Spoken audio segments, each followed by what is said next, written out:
Il y a des gens qui n'ont pas d'amis, et non parce qu'ils sont antipathiques, froids ou incapables de socialiser. Alors pourquoi cela arrive-t-il? Pourquoi plus ils semblent intelligents, plus ils finissent seuls? Et si le problème n'était pas votre personnalité, mais la façon dont votre esprit fonctionne, il existe un modèle psychologique peu connu qui explique pourquoi certaines personnes comprennent trop bien les autres, et c'est précisément pour cela qu'elles finissent par s'éloigner. Restez, car comprendre cela change complètement la façon dont vous percevez votre solitude. Depuis que vous interagissez avec d'autres personnes, dit votre esprit ne se repose pas. Vous ne vous contentez pas d'écouter des mots, et vous observez les gestes, les silences, les changements minimes dans l'expression faciale. Pendant que d'autres vivent la conversation, vous l'analysez et vous passez en revue ce qui a été dit, ce qui n'a pas été dit et ce qui aurait pu être interprété différemment. Ce n'est pas une manie, c'est la façon dont votre cerveau traite l'information sociale. Après chaque rencontre, votre esprit revient en arrière. Vous reproduisez des phrases, des tons, des pauses.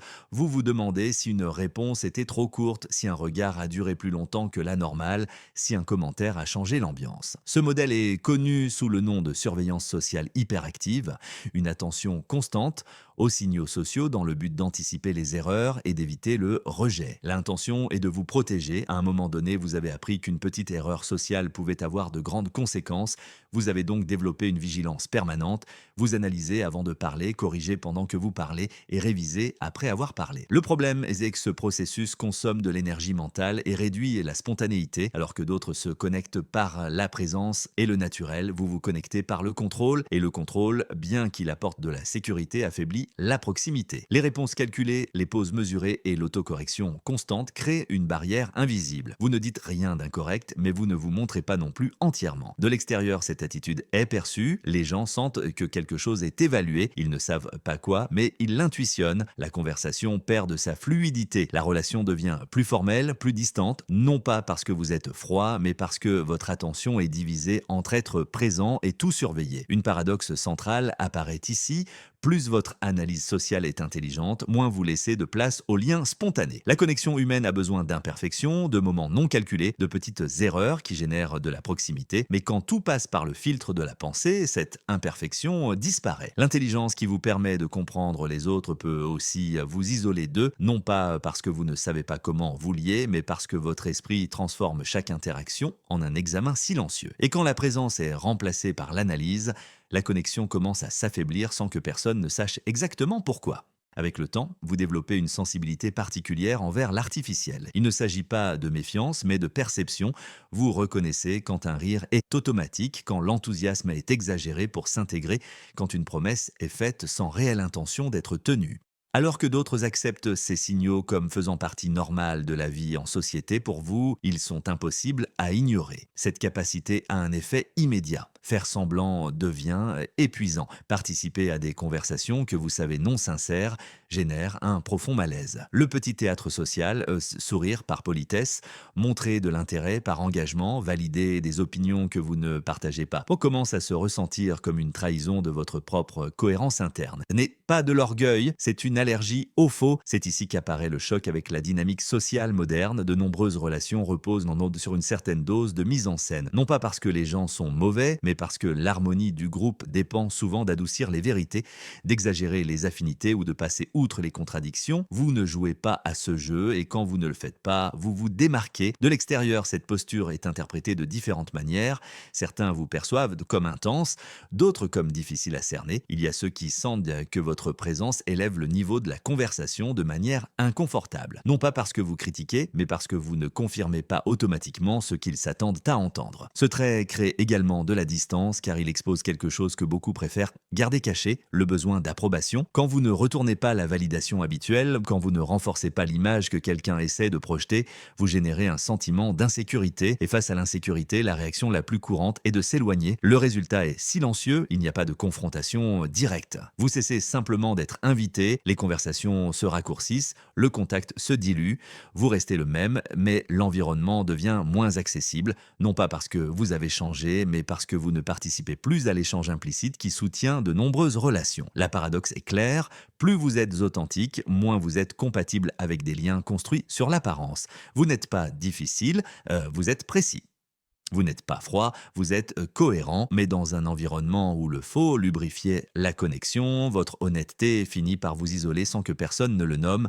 Vous avez appris à n'avoir besoin de personne. Quand un problème surgit, vous le résolvez seul. Quand quelque chose fait mal, vous le traitez en silence. Quand vous vous sentez confus, vous analysez jusqu'à trouver une réponse interne. Vous ne demandez pas d'aide, vous ne cherchez pas de soutien, vous ne partagez pas de doutes à moins que ce ne soit strictement nécessaire. Cette autosuffisance émotionnelle vous a permis de survivre, mais elle a aussi changé la façon dont les autres se rapportent à vous. De l'extérieur, vous semblez fort, stable, voire imperturbable. Vous ne vous plaignez pas, vous ne dépendez de personne, vous ne vous effondrez pas. Et bien que cela inspire le respect, cela génère aussi un sentiment inconfortable chez ceux qui vous entourent. Les gens ont tendance à s'approcher quand ils sentent qu'ils peuvent être utiles, quand ils perçoivent que leur présence apporte quelque chose. Avec vous, cet espace n'existe presque pas. Ce modèle est lié à ce que la psychologie appelle le style d'attachement évitant, non pas parce que vous rejetez les autres, mais parce que vous avez appris que dépendre émotionnellement était risqué. À un certain point, faire confiance ou montrer de la vulnérabilité n'a pas donné de résultat. Vous avez donc développé une stratégie différente,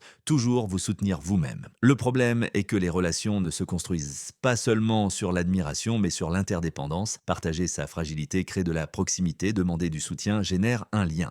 Mais quand vous ne le faites jamais, le message qui parvient à l'autre est clair, même s'il n'est pas intentionnel, je n'ai pas besoin de toi, et quand quelqu'un sent qu'il n'est pas nécessaire, il cesse d'investir de l'énergie émotionnelle. C'est ainsi que la déconnexion se produit. Il n'y a pas de discussion ni de reproche, simplement le contact se réduit. Les conversations deviennent fonctionnelles, la proximité se dilue, vous êtes toujours là, résolvant, avançant, vous soutenant, les autres s'éloignent sans drame, convaincus qu'ils ne sont pas nécessaires. Une autre paradoxe douloureuse apparaît ici, vous pouvez désirer de la compagnie, mais votre autosuffisance la bloque, non pas parce que vous ne voulez personne près de vous, mais parce que vous ne savez pas comment ouvrir de l'espace sans sentir que vous perdez le contrôle. Votre force devient une barrière invisible, l'indépendance émotionnelle est précieuse, mais poussée à l'extrême, elle a un coût. Quand personne ne peut vous aider, personne ne se sent partie de votre monde intérieur, et même si vous ne le cherchez pas, cette distance finit par se traduire en solitude, non pas parce que vous êtes insignifiant en tant que personne, mais parce que vous ne permettez pas aux autres d'être pertinents pour vous. Et dans un monde où le lien naît du besoin partagé, cette autosuffisance absolue vous laisse seul, même quand il y a des gens autour. Il y a quelque chose que vous faites rarement, bien que cela faciliterait de nombreuses relations. Adoptez une opinion juste pour vous intégrer. Vous ne répétez pas les idées parce qu'elles sont à la mode. Vous ne vous indignez pas par réflexe. Vous n'applaudissez pas ce que le groupe célèbre si vous ne le trouvez pas authentique.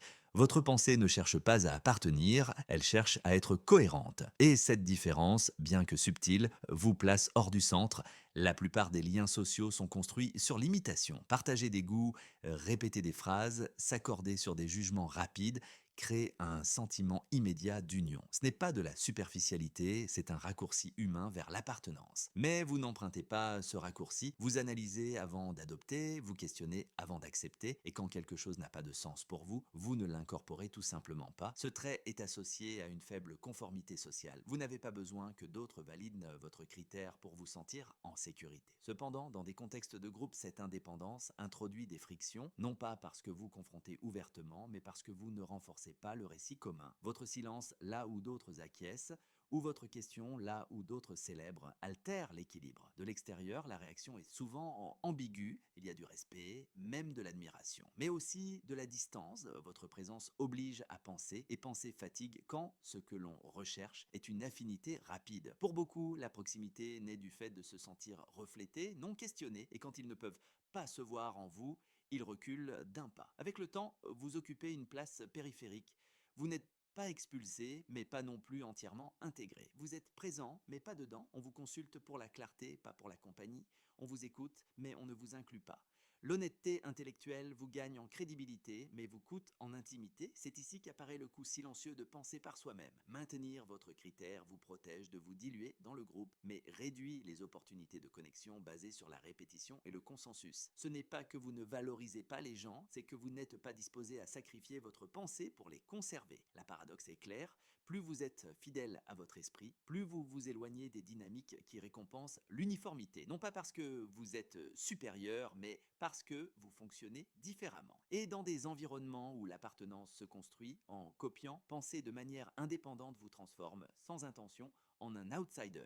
Vous vous souciez plus que vous ne le montrez. Quand un proche souffre, vous le percevez immédiatement. Vous analysez la situation, cherchez les causes, pensez aux solutions. Votre façon de prendre soin est pratique, silencieuse, orientée vers la résolution, mais vous exprimez rarement ce que vous ressentez avec des mots, non pas parce qu'il n'y a pas d'émotion, mais parce que ce n'est pas ainsi que vous avez appris à la montrer. Votre esprit priorise la logique même dans des contextes émotionnels. Face aux problèmes d'autrui, vous offrez de la clarté. Face à une crise, de la structure.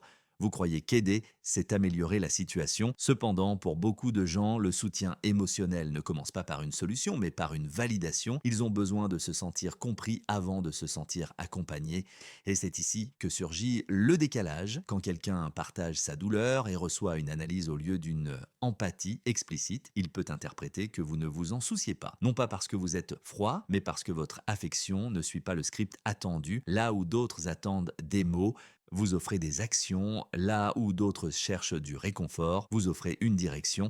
Ce modèle est souvent lié à des difficultés à identifier et à exprimer les émotions et en temps réel. Ce n'est pas une absence émotionnelle, mais un traitement interne plus lent. Vous ressentez profondément, mais vous le faites intérieurement. Au moment où vous êtes prêt à le verbaliser, le moment est déjà passé et l'autre personne a tiré ses propres conclusions. De l'extérieur, cela se traduit par de la distance. Les gens hésitent, ils se demandent si vous vous souciez vraiment, si vous êtes émotionnellement présent, s'il y a de la place pour la vulnérabilité partagée.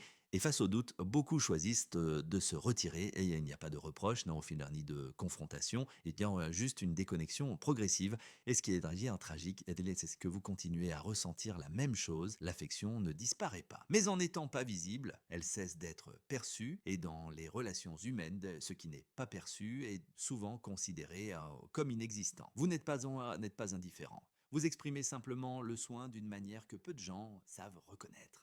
Mais dans un environnement qui exige des signaux clairs et rapides, votre silence émotionnel joue en votre contre. Sans intention, vous finissez par perdre des liens que vous valorisiez non par manque de sentiments, mais par manque de traduction.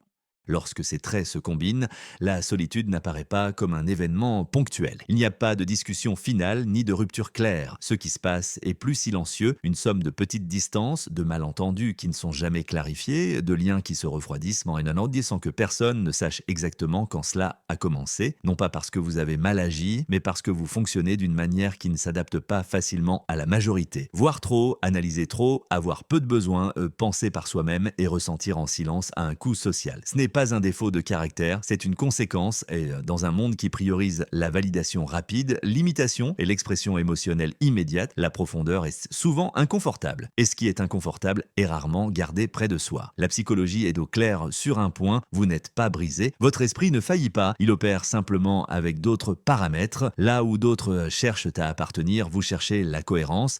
Là où d'autres se connectent depuis la surface, vous le faites depuis le fond. Cela réduit le nombre de relations, mais n'invalide pas leur valeur. Accepter cela ne signifie pas vous résigner à être seul, mais comprendre pourquoi certaines dynamiques n'ont jamais fonctionné avec vous. Cessez de vous forcer à vous intégrer dans des espaces qui exigent des versions de vous que vous n'êtes pas. La solitude, dans ce contexte, n'est pas toujours une punition. Parfois, c'est le résultat de ne pas vous trahir. La question finale n'est pas pourquoi vous avez peu d'amis, mais quel type de connexion vous êtes prêt à accepter. Car lorsque vous reconnaissez votre propre fréquence, vous cessez de chercher de la compagnie dans des endroits où il n'y a jamais eu de place pour elle. Et à ce moment-là, la solitude cesse de se ressentir comme un échec et commence à être comprise comme un choix conscient.